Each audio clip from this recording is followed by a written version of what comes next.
videomdan, yeni bir çalışmamdan herkese merhaba arkadaşlar. Kanalıma hoş geldiniz. Bu videomda da sizinle erkek bebeği yeleği çalışması yapacağız arkadaşlar. Yeleğimiz Selanik'ten, Haraşo'dan oluşan, Selanik'ten, Haraşo'dan ve Burgu'dan oluşan bir model.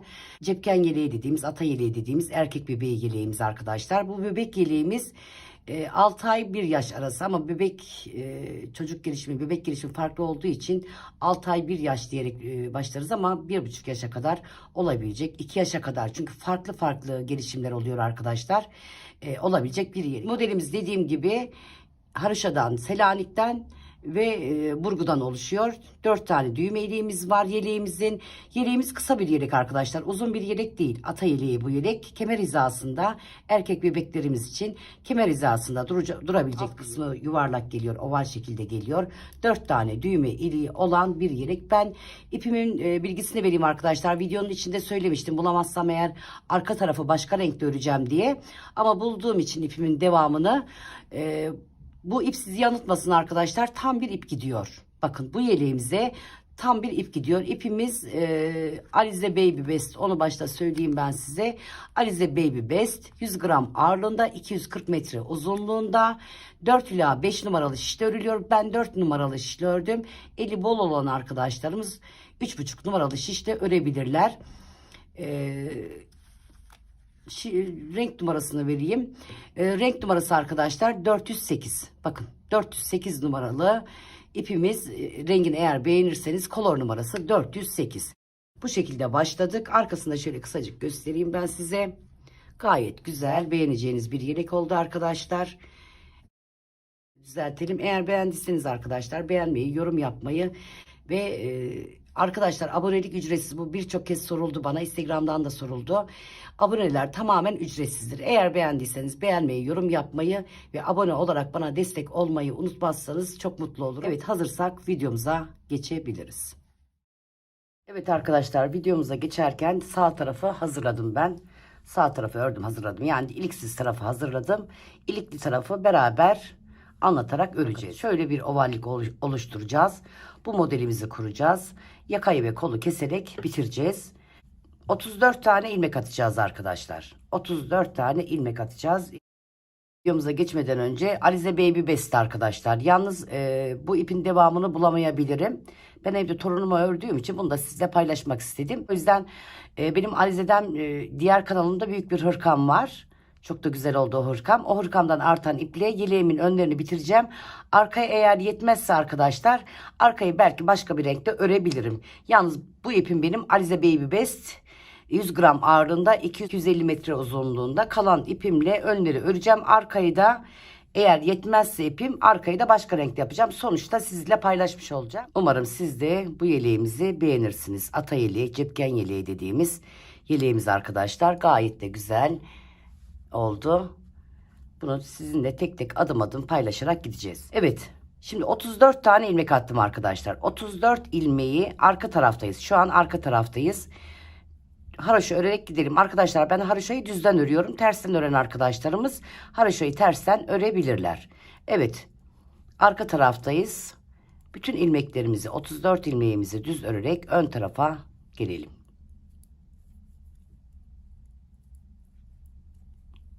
Şöyle yapalım. Sağ tarafı bitirdim ki arkadaşlar, anlatırken daha rahat oluyor. Tek tek anlatarak gidelim.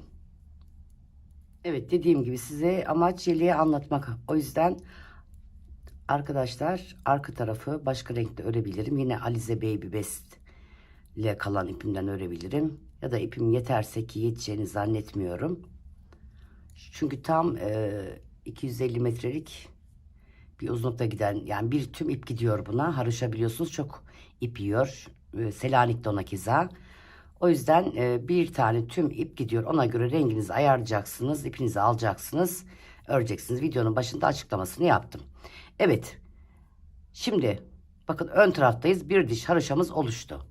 Ön tarafta 12, 10, 12 olarak ayıracağız. Bir ovallik vereceğiz. Şöyle bakın arkadaşlar. Şu etek kısmına ovallik vereceğiz. Önce 12 ilmeğimizi örelim. 1, 2, 3, 4, 5, 6, 7, 8, 9, 10, 11 ve 12. Şöyle bir ayraç takalım araya. Ortaya 10 ilmek arkadaşlar. 1, 2, 3, 4, 5, 6, 7, 8, 9, 10. Evet. Tekrar ayracımızı takıyoruz. Bu tarafa doğru takalım. Bakın burada kaç ilmeğimiz kaldı. Şöyle yapalım. 2, 4, 6, 8, 10, 12. Evet, dönüyoruz. Şöyle yapalım. Döndük. 10 ilmeğimizi örüyoruz. Bakın başlangıç ilmeğimizi örmeden aldım. 1, 2, 3, 4, 5, 6, 7, 8, 9, 10. Bakın ön taraftan örerek geldim 10 ilmeğimi. 12 ilmeğimi bu tarafta bıraktım. Dönüyorum tekrar ön tarafa. Şu an ön taraftayız. Artık bakın arkadaşlar, ikişer ikişer sağdan soldan ilmek alarak buradaki ilmeklerimizi bitireceğiz. Beraber başlayalım. İlk ilmeğimi örmeden aldım. 2, 3, 4, 5, 6, 7, 8, 9 ve 10. Evet. Şöyle aldım ayracımı. Ayrıca gerek yok artık. Aralar belli edecek. 2 ilmek aldım. Bakın burada 2, 4, 6, 8, 10. 10 ilmeğimiz kaldı. Dönüyoruz. İlk ilmeğimi örmeden aldım. 2, 3, 4, 5, 6, 7, 8, 9, 10, 11, 12. Buradan 2 ilmek alıyorum. Ayrıca gerek kalmadı artık. Burada da 10 tane ilmeğimiz kaldı. Sayalım. 2, 4, 6, 8, 10. Dönüyoruz. Dediğim gibi sağdan soldan ikişer ilmek alarak sağdaki ve soldaki ipi ortaya toplayacağız arkadaşlar. Ortayı örerek gidelim.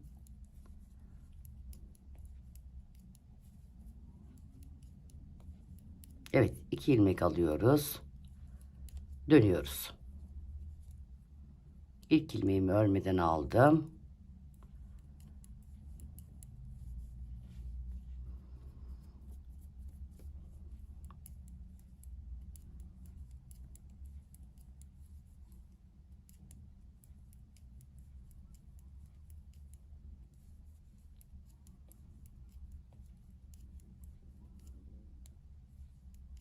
Evet, 2 ilmek alıyoruz.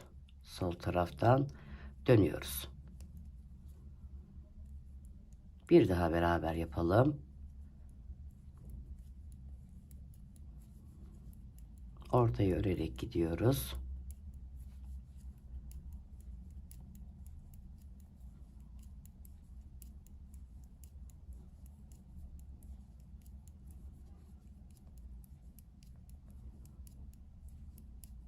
Evet, 2 ilmeğimizi alıyoruz. Dönüyoruz. Evet, bu şekilde ikişer ikişer sağdan ve soldan ilmek alarak arkadaşlar ortadaki ilmeğimizi topluyoruz. Sağdaki ve soldaki ilmeklerimizi bitiriyoruz. Ben şimdi tamamen bitirip hemen dönüyorum.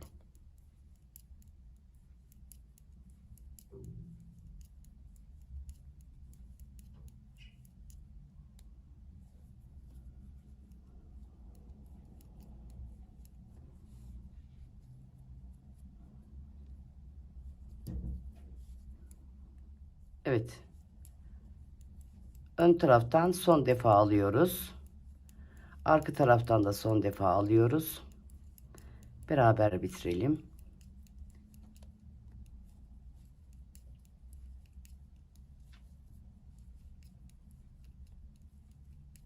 Evet. Sonuncuyu aldık buradan. Dönüyoruz.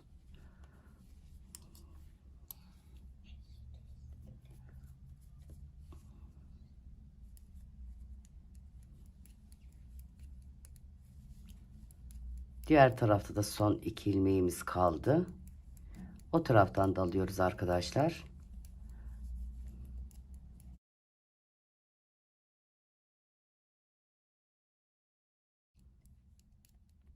Evet, bakın bu taraftan da son ilmeğimizi alıyoruz.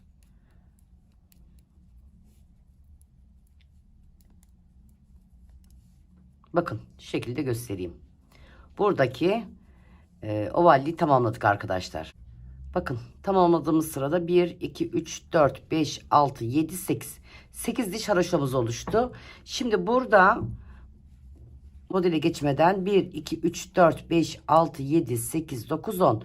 Burayı 10 dişe tamamlayacağız arkadaşlar. 10 dişe tamamladıktan sonra hem modelimizi koyacağız hem ilk düğme iliğimizi açacağız.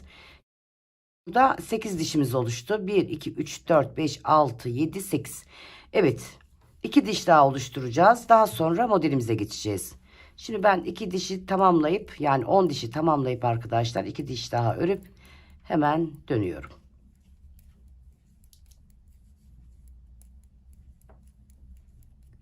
Bir, 2, 3, 4, 5, 6, 7, 8, 9, 10. 10 sıramızı tamamladık arkadaşlar. Bu verdiğimiz ovallikten sonra 2 diş daha gittik. Toplam 10 sıra oldu. Şimdi modelimizi artık koyabiliriz. Bakın sırayla modelimize başlayalım. İlk düğme ilimizi de bu sırada açacağız. 1, 2, 3, 4, 5, 6 ve 7. 2, 4, 6, 7. 7 ilmek haroşamızı ördük. Bakın 7 ilmek haroşamızı ördükten sonra Selanik modelimizi koyacağız.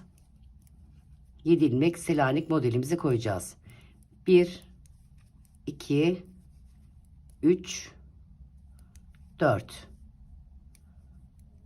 5, 6 ve 7. Bir ters bir düz örerek 7 ilmeğimizi Selanik olarak koyduk. Bakın 2, 4, 6, 7. 7 ilmek haroşamız.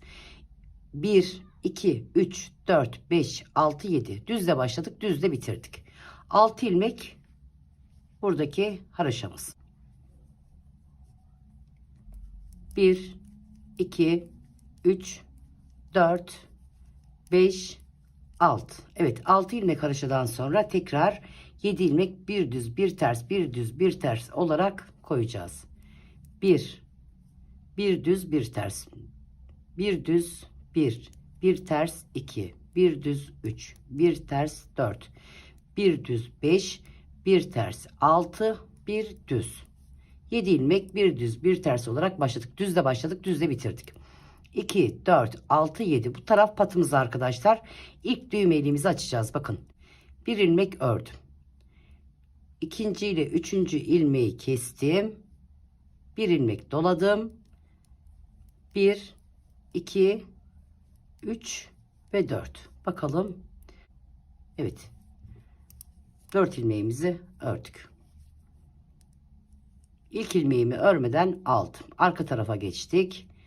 Patımızı örüyoruz 7 ilmek. Düğme ilimizle beraber 7 ilmek ördük. 2, 4, 6, 7. Şimdi bakın arkadaşlar. Yalancı Selanik düzlerimizi bir içten alarak öreceğiz. Terslerimizi normal öreceğiz. Şöyle yapalım isterseniz.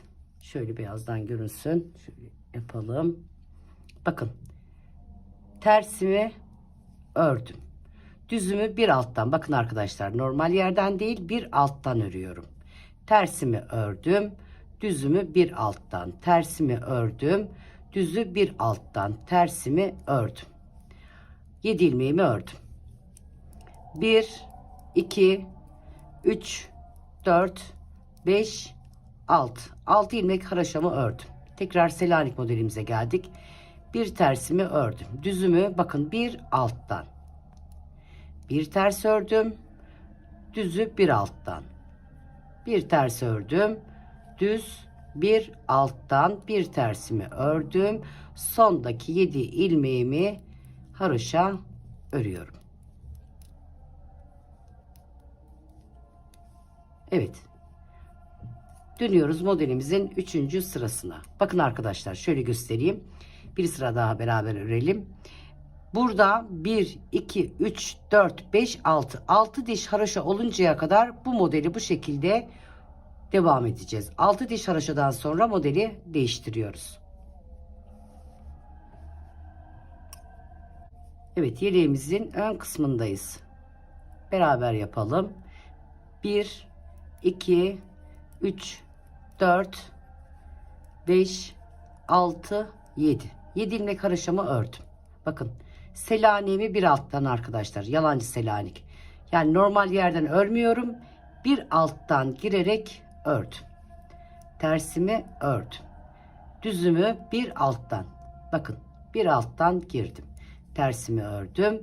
Düzümü bir alttan girdim. Tersimi ördüm. Düzümü bir alttan girdim. 7 ilmeğimi ördüm. 6 ilmek neydi arkadaşlar? Haroşaydı. 2, 3, 4, 5, 6. 6 ilmek haroşamı ördüm. Bakın, düze geldim. Düz bir alttan. Tersimi ördüm. Düz bir alttan. Tersimi ördüm. Düz bir alttan. Tersimi ördüm. Düzümüz bir alttan. 7 ilmek patımızı örüyoruz. Haroşamızı ördük.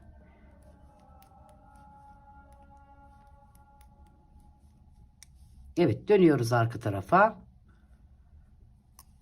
Aynı şekilde arka tarafta düzleri bir alttan haroşamızı haroşa, düzleri bir alttan alarak örüyoruz. Bu sırayı da beraber gidelim. Bakın, 2, 3, 4, 5, 6 ve 7. 7 ilmek patımızı ördük. Tersimizi normal ördük. Düzümüzü bir alttan alarak tersimizi ördük. Düzümüzü bir alttan, bakın. Tersi ördük. Düzü bir alttan tersimi ördüm. 7 ilmek Selanik'imi ördüm. 1, 2, 3, 4, 5, 6. 6 ilmeğimi ördüm. Evet, tersimi ördüm. Düzümü bir alttan tersimi ördüm.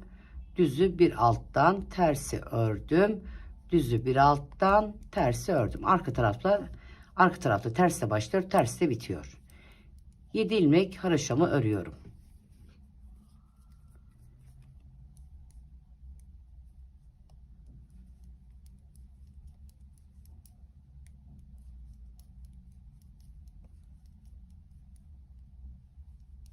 Evet, dönüyoruz.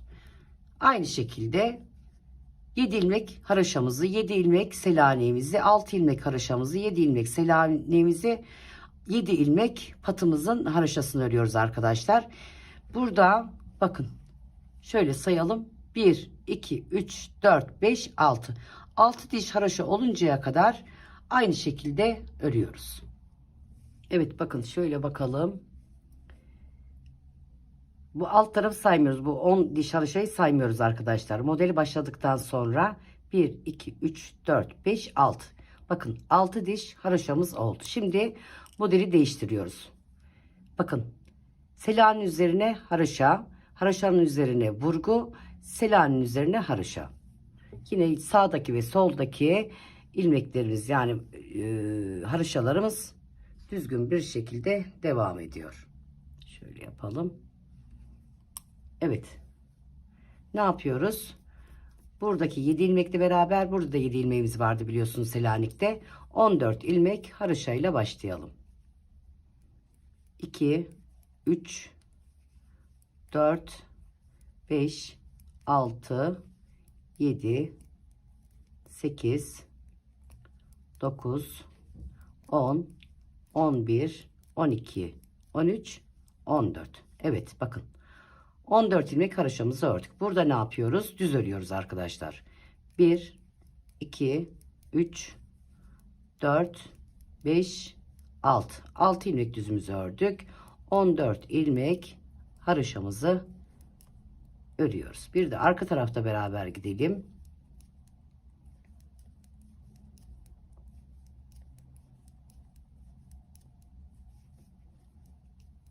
Evet, dönüyoruz. Yeleğimizin arka kısmına. Arka tarafta İlk ilmeğimi örmeden aldım. Bakın burayı sıkı tutun arkadaşlar, boldurmasın orası. Yine 14 ilmek haroşamı örüyorum.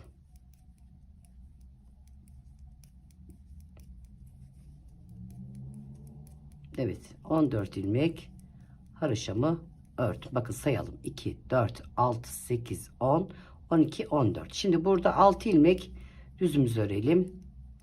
Ön tarafta düz, arka tarafta ters örüyoruz. 2 3 4 5 6 6 ilmek düzümüzü ördük. 14 ilmek haroşamızı örüyoruz. Dediğim gibi arkadaşlar, haroşayı tersten ören arkadaşlarımız tersten örebilirler.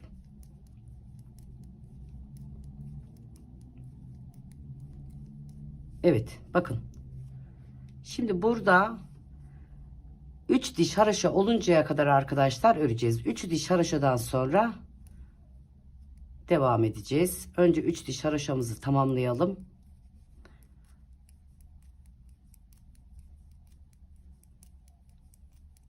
Evet. 14 ilmek haroşamı ördüm. 6 ilmek düzümü örüyorum.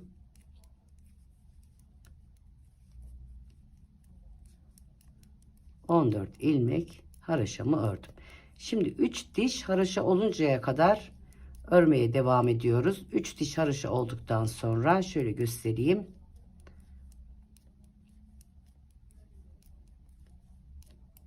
Evet.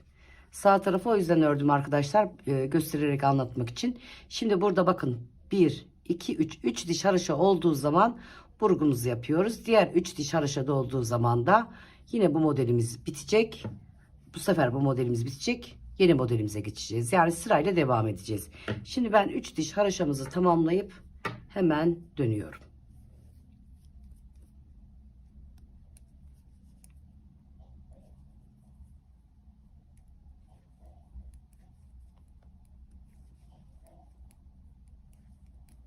Evet, 14 ilmek haroşamızı örüyoruz.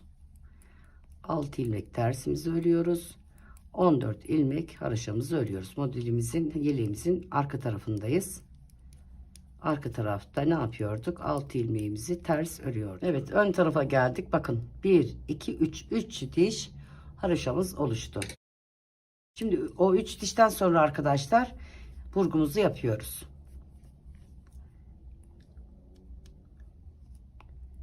7 ilmek haroşamızı örelim. Pardon, 14 ilmek haroşamızı örelim.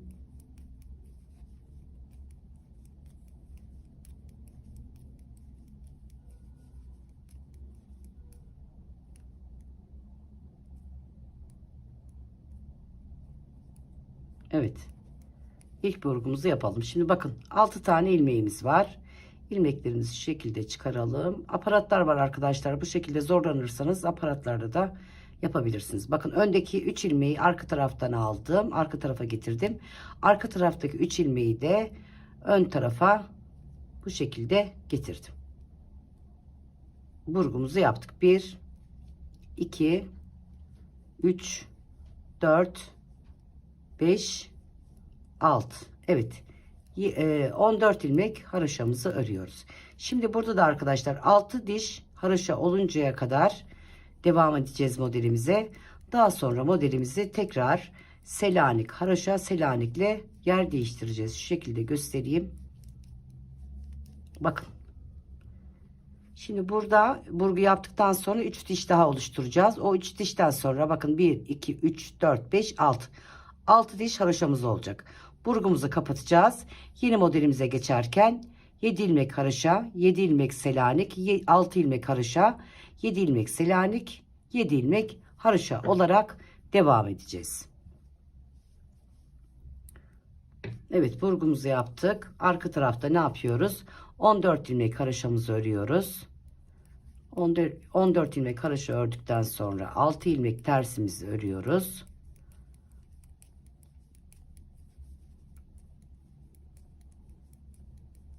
Evet. 6 ilmek tersimizi örelim. 1 2 3 4 5 6 14 ilmek haroşamızı örüyoruz. ön tarafa geliyoruz. Arkadaşlar düğme iliklerimiz 10 diş arayla.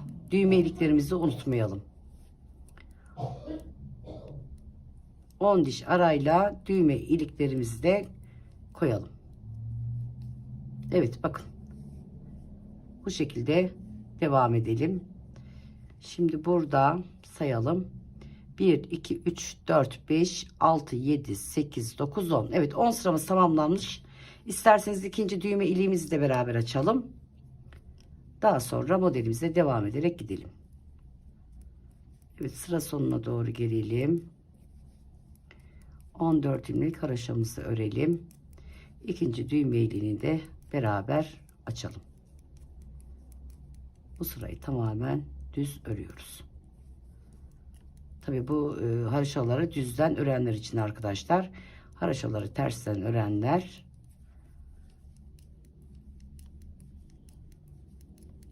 evet 2 4 6 7. Şimdi bakın bir ilmek ördüm. İkinci ile üçüncü ilmeği kestim. Doladım. 4 ilmeğimi ördüm. İkinci düğme iliğimizi de açtık. Dediğim gibi 10 diş arayla düğmeliklerimizi açalım. Şimdi ben burada 1 2 3 4 2 dişi daha tamamlayacağım. Daha sonra bakın buradaki modele geçeceğiz. Ona da beraber geçelim. Daha sonra tamamladıktan sonra yaka kesimi ve kol kesimi yapacağız beraber.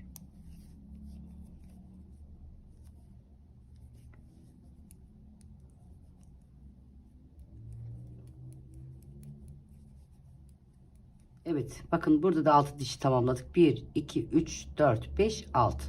Tekrar modelimizi değiştiriyoruz. Bakın ne yapıyoruz? 7 ilmek şöyle yapalım. 7 ilmek haroşa, 7 ilmek selanik, 6 ilmek haroşa, 7 ilmek selanik, 7 ilmek haroşa. Üçüncü modelimize geçiyoruz. Beraber başlatalım. 2 3 4 5 6 ve 7. Bakın 7 ilmek şöyle yapalım. Daha rahat görürsünüz. 7 ilmek haroşamızı ördük. Şimdi bir düz bir tersle başlıyoruz. Bakın bir düz bir ters bir düz bir ters bir düz bir ters bir düz. Düzle başladık. Düzle bitirdik. 7 tane ilmek ördük. Burada haroşa örüyoruz arkadaşlar. 1 2 3 4 5 6 ilmek haroşamızı ördük. Burada tekrar bir düz bir ters bir düz bir ters bir düz bir ters bir düz. Evet selanimizi de başlattık. 7 ilmek olarak 2 4 6 7 7 ilmek haroşamızı patımızı örüyoruz. Arka tarafta ne yapıyoruz arkadaşlar? Selanik'e başlarken düzleri bir içten alıyoruz. Bu tarafı beraber başlatalım. Model bitinceye kadar öreceğim ben. Daha sonra kol ve yaka kesiminde beraber öreceğiz arkadaşlar. Evet. 7 ilmek haroşamı örüyorum. Patımı örüyorum. 2 4 5 6 ve 7. Evet. Bir ters ne yapıyorduk? Düzler bir alttan. Bakın bir alttan. Bir ters düzler bir alttan. Kolay Selanik. Bir ters düzler bir alttan. Tersle bitiriyoruz. Evet. 6 ilmek haroşamızı örüyoruz. 2 3 4 5 ve 6. Bakın 6 ilmek haroşamı ördüm. Tersle başlıyorum Selanik'e. Bir ters düz bir alttan. Bir ters bakın düz bir alttan. Bir ters düzümüz bakın buradan değil bir altından giriyoruz. Bir alttan. Bir ters. Evet 7 ilmek haroşamızı örüyoruz. Üçüncü modelimize geçtik arkadaşlar. Dediğim gibi 5 defa tekrarlıyoruz. Tekrar göstereyim şöyle. 1, 2, 3, 4 ve 5. 5 modelden sonra yaka ve kol kesimine başlıyoruz. Model sıramızı tamamladık. Bakın arkadaşlar. 1, 2, 3, 4, 5. 3 tane haroşa, 2 tane burgumuz var. 5 model oldu. 1, 2, 3, 4, 5. Şimdi sıramızı tamamladık. Bakın 1, 2, 3, 4, 5, 6. 6 diş haroşamız oluştu. Şimdi bu sırada, bu son sırada düğme ilmeğimizi açacağız. Düğme ilmeğimizi de açarken bakın 7 ilmek haroşamız vardı. Bu 7 ilmek haroşamızı 6 ilmek haroşa bir ters yapacağız. 1, 2, 3, 4, 5, 6. 6 ilmek haroşamızı ördük. Bir ters örüyoruz. Bakın bir ters ördüm. Son 7 ilmeğimiz kalıncaya kadar artık modelimiz tamamlandı arkadaşlar. Haroşa örüyoruz. Düz örerek 7 ilmeğimize gelelim. Son 7 ilmeğimize, yani patımıza.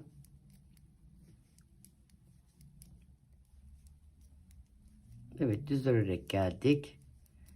2, 4, 6, 7. Bakın bir ilmeğimizi ters örüyoruz. Son düğme iliğimizi açıyoruz burada arkadaşlar. Ne demiştik? 10 diş arayla düğmeliklerimizi açacağız. İlk ikisini beraber açtık. 1, 2, 3. Dördüncü düğme iliğimizi de beraber açalım. 2, 4, 6. Bakın bir ilmeğimi ters ördüm. İkinci ve üçüncü ilmeğimi kestim. Doladım. Son düğme ilimizi açtık. 1, 2, 3 ve 4.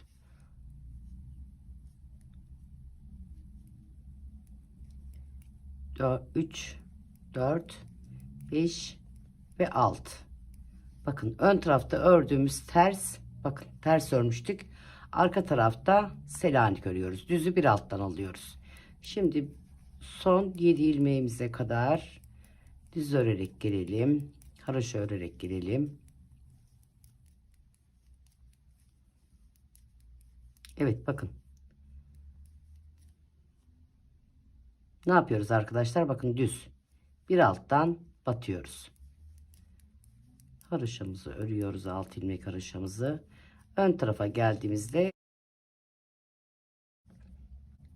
bakın koltuk tarafından ve yakadan ilmek keseceğiz. Bunu 6 defa sağdan soldan tekrarlayacağız arkadaşlar. İlkini beraber başlatalım. Bakın 1, 2, 3, 4, 5 ve 6. 6 ilmek haroşamı ördüm. Bir ilmek tersimi ördüm. Bakın ilk 2 ilmeğimi kestim. Haroşa örerek geliyorum son 9 ilmeğime kadar.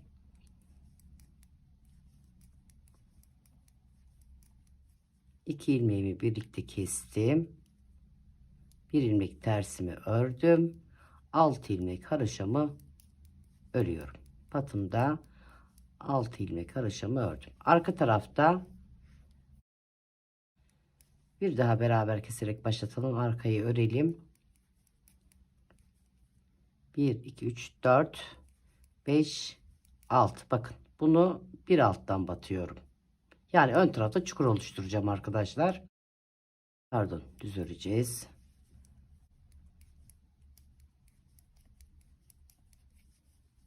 Evet, son 7 ilmeğimize kadar gelelim. Orada bir ilmek selanemizi örüp 6 ilmek haroşamızı örelim. Evet, bakın düzü bir alttan aldım. 6 ilmek haroşamı ördüm. Dönüyorum. Ön tarafa bir daha beraber keselim.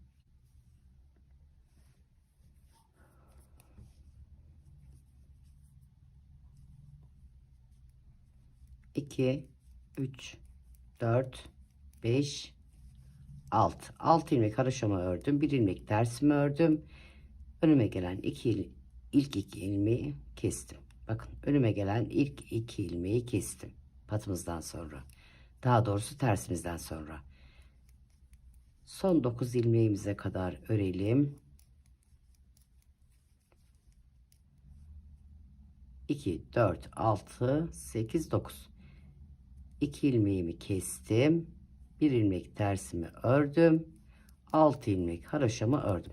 Şimdi arkadaşlar sağdan soldan 6 defa kesiyoruz. Ortada 22 tane ilmeğimiz kalıncaya kadar devam edelim. Bakın koltuk altından ve patımızdan, yeleğimizin kenarından ve koltuk altından birer ilmek birer ilmek keserek toplam 12 tane ilmek eksilteceğiz arkadaşlar. 34 ilmeğimizden ortada 22 tane ilmeğimiz kalacak. Daha sonra yine devam edeceğiz. Evet, yakadan ve koldan son kesimi beraber yapalım. Daha sonra sadece yakadan keserek gideceğiz. Bakın son kesimi, yani koldaki son kesimi beraber yapalım. Yakadan devam edeceğiz biraz daha. 2 4 6 ilmek haroşamı ördüm, bir ilmek tersimi ördüm. Önüme gelen 2 ilmeği birlikte şöyle yapalım, kestim.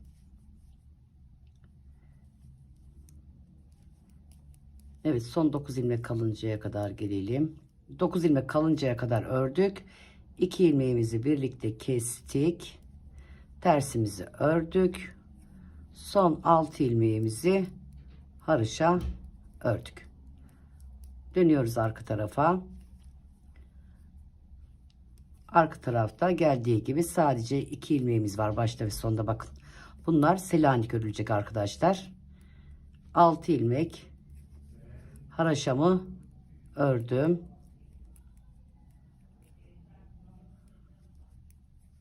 Bakın, Selanik'imi bir içten alarak düzümü ördüm. Haroşamı örüyorum.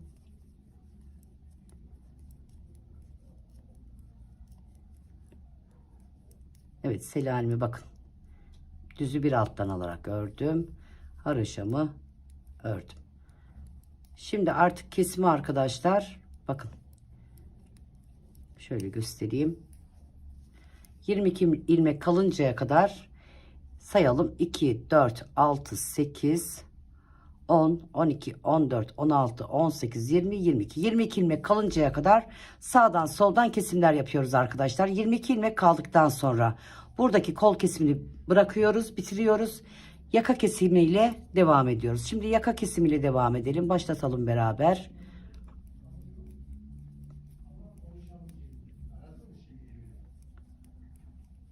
2 4 6 ilmek haroşamı ördüm, bir ilmek tersimi ördüm, kolumuzu ördük. Kolda kesim yapmıyoruz artık arkadaşlar, sadece yakada kesim yapacağız. 22 ilmek kalıncaya kadar kol ve yakada kesim yaptık. Şimdi şurayı düzeltelim, sadece yakada kesim yaparak devam edelim. 2 4 6 8 9, evet bakın 9 ilmeğim kaldığında 2 ilmeğimi birlikte kestim, tersimi ördüm. Yakadaki kesime devam edelim. Evet, yakadaki kesime devam edeceğiz arkadaşlar. Kolda kesimi bitirdik, yakada kesime devam ederek gidelim. Evet, yakadaki son kesimi de beraber yapalım arkadaşlar. Son kesimden sonra şöyle yakaya doğru gelelim. Son kesimi de yapalım yakada.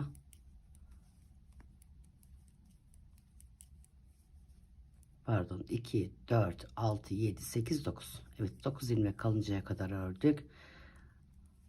8'de 9. ilmeğimizi kestik. Bakın 9 ilmek kalıncaya kadar ördük, son kesimi yaptık, tersimizi ördük, 6 ilmek patımızı ördük. Şimdi haroşamızı ördük daha doğrusu. Şimdi bakın arkadaşlar, 22 ilmek kaldığında sağdan ve soldan kesim yaptığımızda 22 ilmek kaldığında koldaki kesimi bırakmıştık, bitirmiştik. Yakadaki kesime devam ediyorduk. Şimdi 16 ilmek kaldı arkadaşlar. Sayalım: 2 4 6 8 10 12 14 16. 16 ilmek kalıncaya kadar yakadaki kesime de devam ettik. Şimdi buradan saydığımız zaman, bakın buradan bu dişlerden saydığımız zaman 24 dişe tamamlayalım. Evet, şöyle bakalım, ikisi de bitti arkadaşlar. Bakın, buradan itibaren 24 diş oluncaya kadar ördüm. Sağ ve sol tarafımız, ön tarafımız bitti arkadaşlar. Şöyle bırakalım. Şimdi 54 tane ilmek attım. Şöyle göstereyim. 54 tane ilmek attım. Arka tarafı başladım. Arka tarafta bakın, ilmeğimizi attık. Arka taraftayız şu an. Arka tarafı düz örerek ön tarafa gelelim. Şöyle bağlayalım isterseniz. Unuttum bağlamayı. Evet. 54 ilmeğimizi atarak arka tarafa başladık. Şimdi arka tarafta düz örerek, yani haroşa örerek ön tarafa gelelim.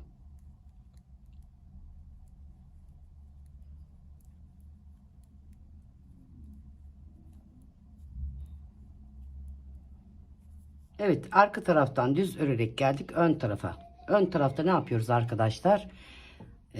Aynı buradaki gibi bakın, ovallik vereceğiz. Şimdi buradan düz örerek başlayalım. Söylemeyi unuttum. Yanlar 16, ortası 22 arkadaşlar. 54 ilmeğimiz vardı.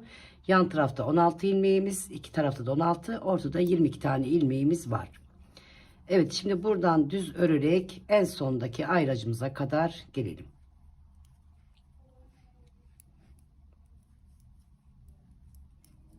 Evet, bakın buradaki ayrıca kadar düz örerek gelelim.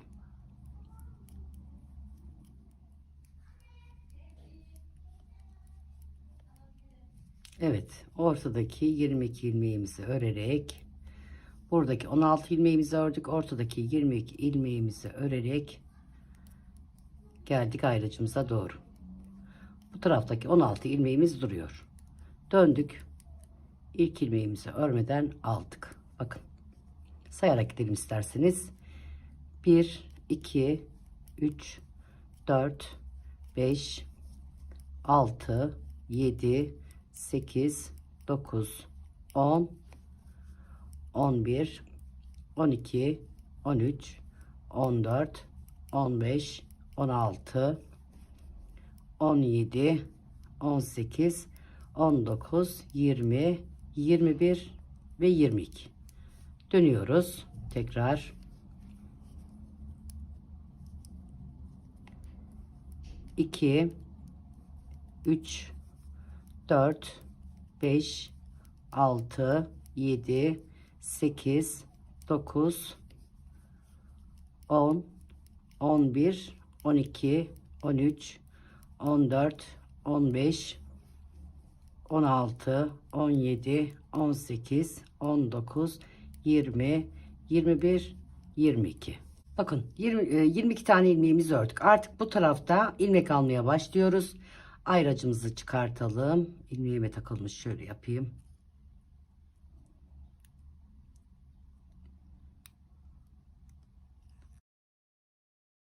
Evet, 2 ilmek alıyoruz. Bakın bu tarafta. İpimiz sol taraftayken başlıyoruz. Bakın burada 1 2 diş haroşamız oluştu. Şimdi bu taraftan geldik. Bakın düz taraftan geldiğimiz zaman ilmek almaya başlıyoruz. Burada 16 ilmeğimiz vardı. 2 ilmeğimizi alıyoruz. Sayalım. 2 4 6 8 10 12 14. Dönüyoruz. Ön taraftaki gibi yapıyoruz artık arkadaşlar. Sağdaki ve soldaki ilmeklerimiz bitinceye kadar ikişer ikişer alıyoruz. Bu tarafı da beraber başlatalım. Daha sonra sağdaki ve soldaki ilmeklerimiz bittiğinde devam edelim.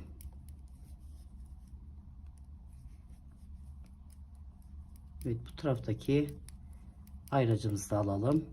O taraftan da 2 ilmeğimizi alalım. Evet, ayracımı aldım. 2 ilmeğimi aldım. Sayalım. 2 4 6 8 10 12 14. İkişer ikişer ikişer ikişer arkadaşlar, sağdaki ve soldaki ilmeklerimizi bitirerek aynı ön tarafta yaptığımız gibi devam edelim.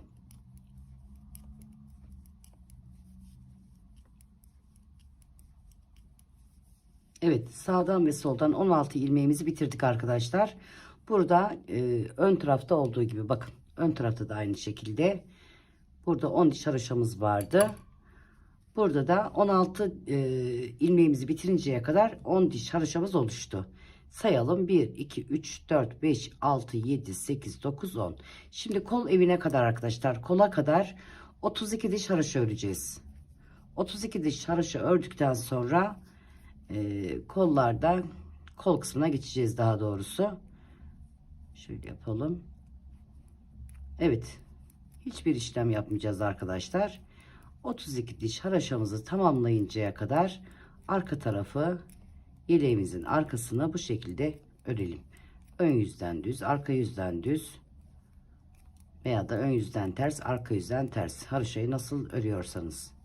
Şimdi arka tarafı kol yerine kadar 32 diş haroşa örelim. Daha sonra devam edelim. Evet, sıramı tamamladım arkadaşlar. Tam 32 diş ördüm. Bakın, eğer karıştıracak olursanız burada oval gelen yerde tam 10 diş haroşamız olmuştu. 10 dişten sonra sayarak giderseniz toplam 42 diş haroşa oluyor. Bakın, buradan itibaren sayarsanız 42 diş haroşa oluşuyor. Buradan sayarsanız bakın, sağdan soldan birer ilmek alarak gelmiştik. Buralar uçta kalmıştı. Buradan sayacak olursanız bakın, 1, 2, 3, 4 diye giderseniz 34 diş. Evet, yani karıştırabilirsiniz çünkü sırayı bu oval kısmından karıştırabilirsiniz. Ya buradan sayarsınız 42 sıra, ya da buradan sayarsınız. Bakın arkadaşlar, sağdan soldan birer birer alarak gitmiştik. Eğer tam uç dişlerden sayacak olursanız da 34 sıra oluyor. Kollara haroşa koyacağız önce, daha sonra kesime başlayacağız. 1, 2, şöyle ortalayalım, 2, 3, 4, 5, 6. 6 ilmek haroşamızı ördük. 2, 4, 6. Bir ilmek ters. Ne yapıyorduk? Arka tarafta düzü bir içten alıyorduk. Yani arka tarafta bu ters ilmeğimizi Selanik örüyorduk. Evet, son 6 ilmeğimiz pardon, son 7 ilmeğimiz kalıncaya kadar sıra sonuna örerek gidelim. Evet, düz örerek sıra sonuna doğru geldik. Önce sayalım. 2, 4, 6, 7. 3 ilmek daha öreceğiz. Bir ilmek ters ördük. Bakın, 6 ilmek düz ördük, yani haroşa. Yanlışlık yapmayalım. 2, 4, 6. Evet, dönüyoruz. Arka tarafta haroşa olarak örüyoruz. Sadece bir ilmeğimizi Selanik örüyoruz. Bakın, bir alttan batarak girdim. Şimdi sıra sonuna doğru son 7 ilmeğimize gelelim. Evet, son 7 ilmeğimize geldik. Düzümüzü bir alttan battık. 6 ilmek haroşamızı ördük. Şimdi arkadaşlar, artık sağdan soldan kol kesimine başlıyoruz. Koltuk altı kesimine başlıyoruz. Koltuk altı kesimini arkadaşlar 4 defa tekrarlayacağız. Beraber başlatalım. 2, 3, 4, 5, 6. Bir ilmek tersimi ördüm. 2, 4, 6, 7. Şimdi 2 ilmeğimi kestim.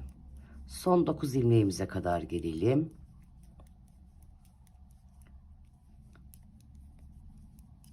Evet, sayalım. 2, 4, 6, 8, 9.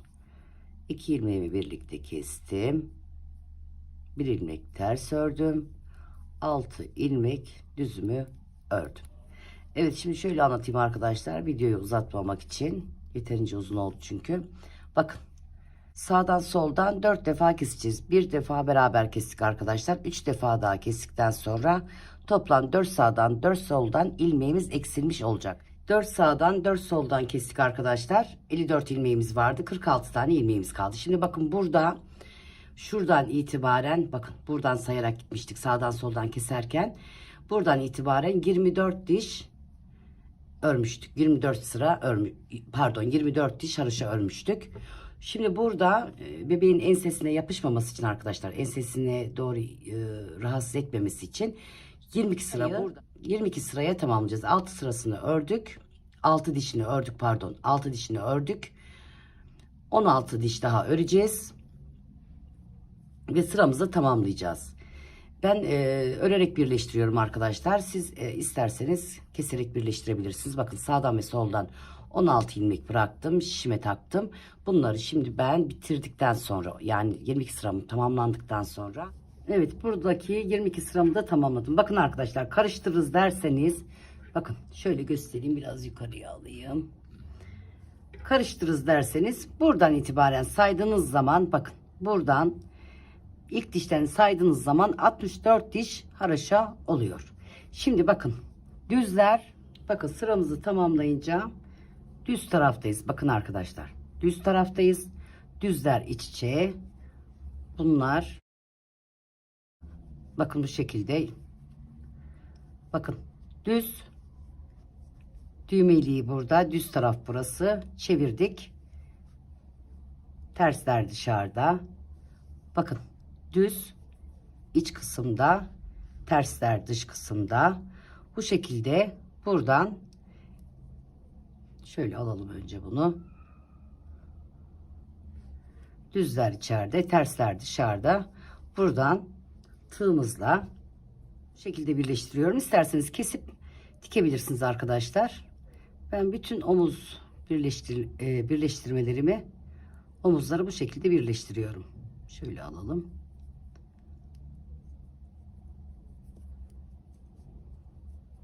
Buradan da bir tane aldım. İçinden çıkardım. Bakın. Bu şekilde alıyorum. Ön ve arka kısımdan bu şekilde birleştiriyorum. Yalnız burayı bol tutalım. Sıkı tutmayalım. Sıkı tutarsak toplar. Bakın ön taraftan alıyorum. Arka taraftan alıyorum. İkisini birlikte çekiyorum. Daha sonra arkadaki ilmekten çekiyorum. Bu şekilde. Evet bakın. Onu söylemeyi unuttum. 16 ilmek sağda, 16 ilmek solda. Ortadaki ilmeğimizi kapatacağız. 16 ilmeğimiz vardı önlerde biliyorsunuz bıraktığımızda. 16 sağda, 16 solda omuzlardan alıyoruz, birleştiriyoruz. Alıyoruz, birleştiriyoruz. Ya da şöyle üçünü birden de çekebilirsiniz. Arkayı bol bırakalım.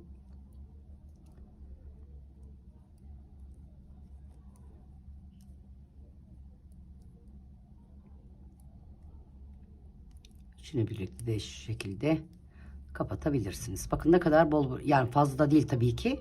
Ama ne sıkı tutuyorum ne fazla bol bırakıyorum arkadaşlar.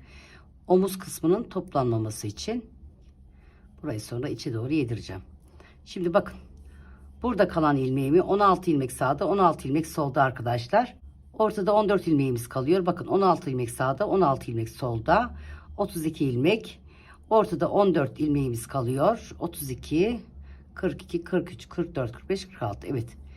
Ortada 14 ilmeğimizi kesiyoruz.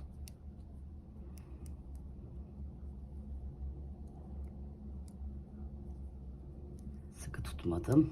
Tekrar sayalım. 2, 4, 6, 8, 10, 12, 14, 16. Bir ilmeğimiz fazla. Onu da aldık. Kestik.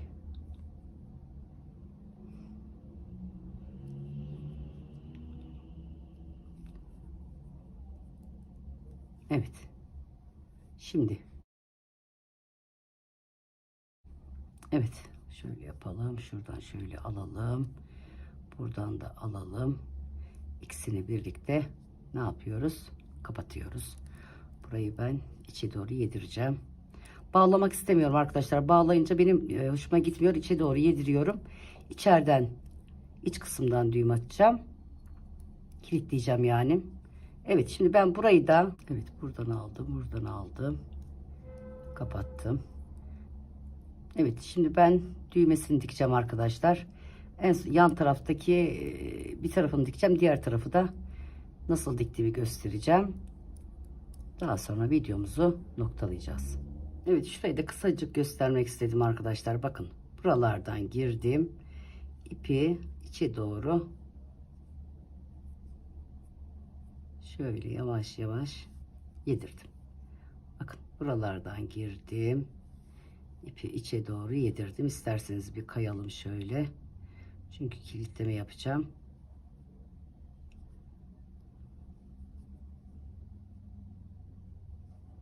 Bir tane de kilitledim. Kilitledikten sonra bir daha buralardan şöyle girelim. Diğer ipleri de aynı şekilde yedirebilirsiniz arkadaşlar.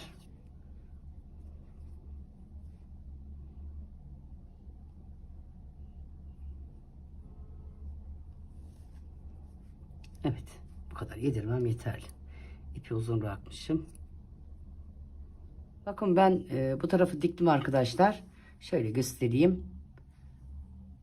Bu tarafı da beraber başlatalım. Buraya da işaret koydum. Bakın bu hizadan ilk başladığımız sıradan kesmeden önce bir sıra düz gitmiştik. Bakın bu hizadan işaretimi aynı taraftan bakın. Bu Selanik'in bir altı işaretimi koydum. Bu şekilde beraber başlatalım. Tabi iğneyle de dikebilirsiniz arkadaşlar. Veya da düz taraftan haroşa dişlerinden alarak da dikebilirsiniz. Ben öyle dikmiyorum. Nasıl dikiyorsam, nasıl örüyorsam sizinle o şekilde paylaşıyorum. Bakın. İlk bu V görünümlü yerler, zincir görünümlü yerler. İlk başladığım yere girdim. Bakın bu şekilde hemen ipimi aldım. Şöyle biraz fazla alalım ki içine yedirelim.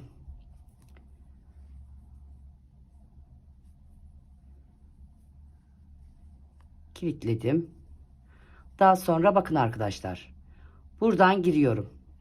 Bu V görünümlü yerlerden giriyorum içinden. Buradan da bu şekilde girdim. Bakın. İçlerinden giriyorum. Buradan da bakın ilk yerinden, buradan içinden, buradan da içinden. Birini içten, birini dıştan içine giriyorum. Çekiyorum.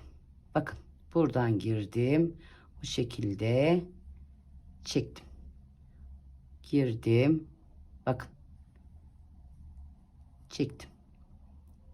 İçinden girdim. Aradan girdim. Sıkı tutmayalım arkadaşlar. Bakın şu şekilde de göstereyim. Gayet düzgün gidiyor. Evet burayı da dikeceğim arkadaşlar. Burayı da bitirip en son haliyle düğmelerini de dikip en son haliyle sizinle paylaşacağım. Şöyle bir daha göstereyim. Bakın sıkı tutmuyorum burayı. Bakın buradan içten girdim. Buradan da hemen yan tarafından içten girdim. Kilitledim. Evet omuz kısmını da şöyle göstereyim. Gayet düzenli oldu arkadaşlar. Ben devamlı örerek birleştiriyorum. Evet yan tarafımız da bu şekilde tamamen diktik. Şimdi evet yeleğimiz bitti arkadaşlar. 4 tane düğme elinden ahşap düğmeler daha çok yakışıyor. Yani bütün örgülerde ben ahşap düğmeleri çok seviyorum. Ama evde olan düğmelerimi kullandım. Ben siz istediğiniz düğmeyi kullanabilirsiniz. İstediğiniz rengi kullanabilirsiniz. Ben videonun başında ipimi söyledim. İpim Alize Baby Best. Hatta demiştim eğer ipin devamını bulamazsam arka tarafı başka renkte öreceğim. Sonuçta kendi torunuma örüyorum. Sizinle de paylaşmak istedim diye. İpimin devamını buldum arkadaşlar. Alize Baby Best. Tam bir ip gidiyor. Bu ikinci aldığım ipten bu kadar kaldı. Çünkü yarım vardı bende. Yarım da buradan gitti. Tam bir ip gitti arkadaşlar. 100 gram ağırlığında 240 metre uzunluğunda. Videonun başında da söyledim. 4 numaralı şişle ördüm. Ben eli bol olan arkadaşlarımız 3,5 numaralı şişle örsün. Renk numarası da kiremit rengi. Çok güzel bir renk arkadaşlar. 408. Renk numaramız da 408. Anti peeling özellikle bambu karışımlı tüylenmeyen bir ip. İpimiz çok güzel arkadaşlar. Bakın. Şimdi ben önce size ölçüyü vereceğim. Daha sonra bunu 2, 3, 4 yaş grubu için örmek isteyen arkadaşlarımız için de bilgilerini vereceğim. Videonun başında söylemeyi unuttum. Bakın. Genişlik 26,5-27 santim. Boyu arkadaşlar. Boyu da şu tam uçtan oval yerden gösterelim. Bakın yuvarlak bir şekilde başladık biliyorsunuz. Uzunluğu da 29,5-30 santim. Evet tam bir ip gitti. 4 düğme elinden oluşan 6 ay 1 yaş grubu 0-6 ay 1 yaş grubu arası olan bir yelek.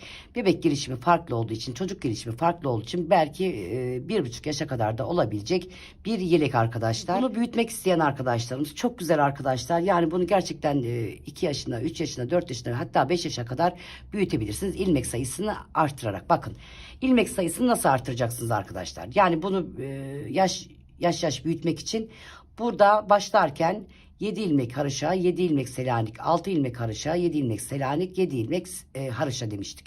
Burada Selanik'e ilmek koyarak bakın tek sayı koyacaksınız yalnız. Buraya çift sayı, buraya tek sayı. Bunlar da tek sayı olacak. Bakın Burada 7 ilmek haroşamız var. Bunu 9 yapabilirsiniz, 11 yapabilirsiniz. Bunu 9 yapabilirsiniz, 11 yapabilirsiniz. Buradaki haroşamızı 6 ilmek, bunu 8 yapabilirsiniz, 10 yapabilirsiniz. Yani buradaki ilmek sayılarımıza ekleyerek, bakın bunlar tek sayı arkadaşlar. Bunlar tek sayı, tek sayının üzerine eklerken yine tek sayı olacak. Bu ortadaki haroşamız da çift sayı olacak arkadaşlar. Çünkü bir üste burgu yapacağız. Buraya da çift sayı ekleyeceksiniz. Yani buradaki ilmeklere, videoyu izlerken buradaki ilmeklere ilmek sayısı ekleyerek tek sayıları tek sayı olarak devam edeceksiniz. Çift sayı da çift sayı olarak devam edeceksiniz. Boy kısmında girince arkadaşlar 1, 2, 3, 4, 5. Bakın model 5, 3 haroşa 2 burgu şeklinde gidiyor. Siz bunu ne yapacaksınız? 7 haroşa. Bakın haroşada bitecek yalnız modelimiz. Onu da belirteyim ben size.